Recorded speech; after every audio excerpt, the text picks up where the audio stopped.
और आइए अब इस खबर का विश्लेषण आपके सामने करें कि क्या मुस्लिम समुदाय के पढ़े लिखे संभ्रांत लोग भारत के संविधान को चुनौती दे रहे हैं।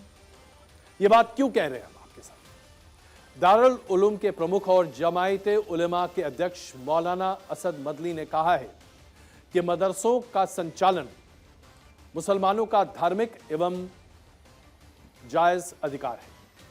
जो मदरसे सरकार से ग्रांट ले रहे हैं वो गुलाम है। मदरसे चलाने के लिए मुस्लिम समाज को किसी से भी दान या सहयोग लेने की आवश्यकता नहीं है। अपने बच्चों को हम गुलाम नहीं बनाना चाहते, इसलिए हमें किसी भी प्रकार की सरकारी मदद की आवश्यकता नहीं है। अब जरा आप सोचिए इस बारे में। भारत का नागरिक पढ़ा लिखा संभ्रांत इस तरह की बातें बोल सकता है क्या? क्या यह शब्दावली हो सकती है क्या? सरकारी ग्रांट से चलने वाले तमाम स्कूल में जो बच्चे पढ़ रहे हैं, क्या वो गुलाम हैं? क्या वो भारत सरकार के गुलाम हैं? हम सब लोग जो सरकारी स्कूलों से पढ़कर निकले हैं, क्या हम सब लोग सरकार के गुलाम हैं? यह मानसिकता, मदनी जैसे लोगों की मानसिकता बताती है कि इस देश को विभाजित करने की कोशिशें कैसे हो रही।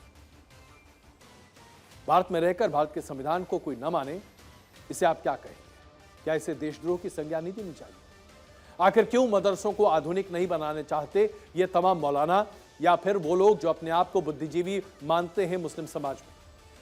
छात्रों के हाथ में ये लैपटॉप नहीं देना चाहते, ये छात्रों को आगे बढ़ने नहीं देना चाहते, ये छात्रों को दक्यानुसी सोच और तथाकथित तौर पर इस्लामिक कट्टरपंथ के भीतर धकेलना चाहते। मदरसों में पढ़ रहे बच्चों की शिक्षा का सवाल क्या समाज सेवा का है? जाहिर सी बात है, बिना रजिस्ट्रेशन किए हुए, बिना सरकारी आकलन के क्यों चलाया जाए शिक्षण संस्थान?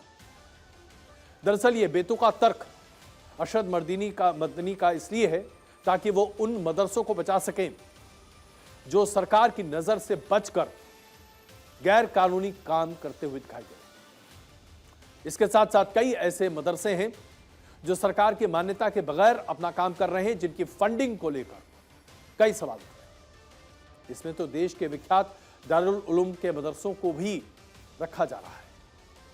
दारुल उलूम के मदरसों को मान्यता नहीं मिली हुई है।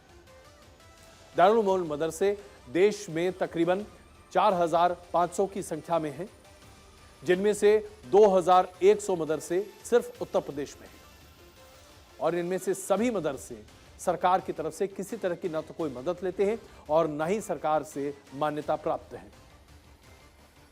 इन्होंने अपने सोर्स ऑफ इनकम को जकात बताया है। जकात क्या होता है यह भी आपको समझा दूं।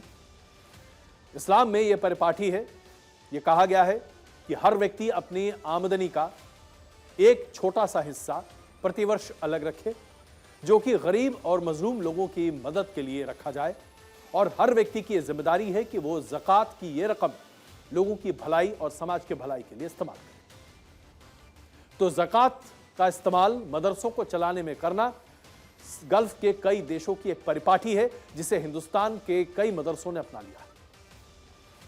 ज़कात का रकम, ज़कात के पैसे को आमतौर पर मदरसों को नहीं दिया जाता, गरीब लोगों की बेहतरी के लिए है। लेकिन बहुत सारे लोग अपने ज़कात की रकम को मदरसों को दे देते हैं, ये सोचते हुए कि इसी रकम से बच्चे पढ़ जाएंगे। लेकिन बच्चे क्या पढ़ रहे हैं ये जानना भी तो आवश्यक है। अगर आतंकवाद के पाठ को पढ़ रहे हैं तो क्या ऐसे बच्चों को आतंकवाद का पाठ पढ़ने दिया जाए?